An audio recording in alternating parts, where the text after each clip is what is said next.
हर हर महादेव। आप सभी से मैं राधा राजभर आप सभी लोग के बीच में एक बहुत ही सुंदर होली गीत लेकर आई हूँ और आप सभी का स्वागत अपने यूट्यूब चैनल पर करती हूँ। आप सभी लोग कैसे हैं?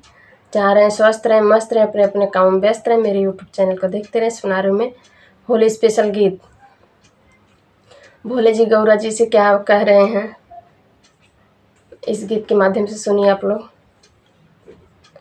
अखियाँ भइल लाल लाल, एक नींद सोवेदा हो गौरा। अखियाँ भइल लाल लाल, एक नींद सोवेदा हो गौरा।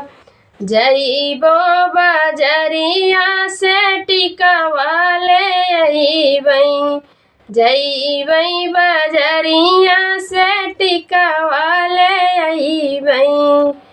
बेदिया लइबै झोपेदार, एक नींद सोवेदा है गौरा। बेदिया लइबै झोपेदार, एक नींद सोवेदा है गौरा। अखियाँ भइल लाल लाल, एक नींद सोवेदा है गौरा।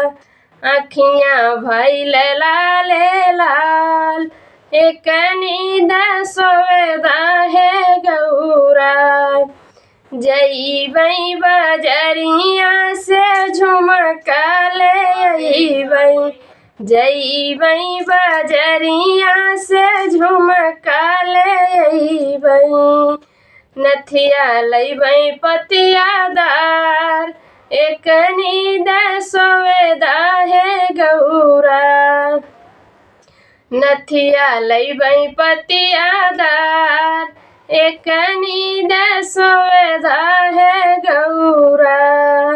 अखियाँ भइल लाल लाल, एक नींद सोवेदा है गौरा। अखियाँ भइल लाल लाल, एक नींद सोवेदा है गौरा। जइबै बजरिया से मेहंदी ले अइबै, जइबै बजरिया से मेहंदी ले अइबै। चूड़िया लइबै लाल लाल, एक नींद सोवेदा है गौरा। चूड़िया लइबै लाल लाल, एक नींद सोवेदा है गौरा। अखियाँ भइल लाल लाल, एक नींद सोवेदा है गौरा।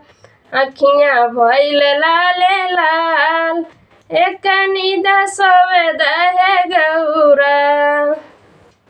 जइबै बजरिया से लहंगा ले अइबै, जइबै बजरिया से लहंगा ले अइबै। चुनरी लइबै लाल लाल, एक नींद सोवेदा है गौरा। चुनरी लइबै लाल लाल, एक नींद सोवेदा है गौरा। अखियाँ भइल लाल लाल, एक नींद सोवेदा है गौरा। अखियाँ भइल लाल लाल, एक नींद सोवेदा है गौरा। जइबै बजरिया से पायल ले अइबै, जइबै बजरिया से पायल ले अइबै। महावर लइबै लाल लाल, एक नींद सोवेदा है गौरा। महावर लइबै लाल लाल, एक नींद सोवेदा है गौरा। अखियाँ भइल लाल लाल, एक नींद सोवेदा है गौरा।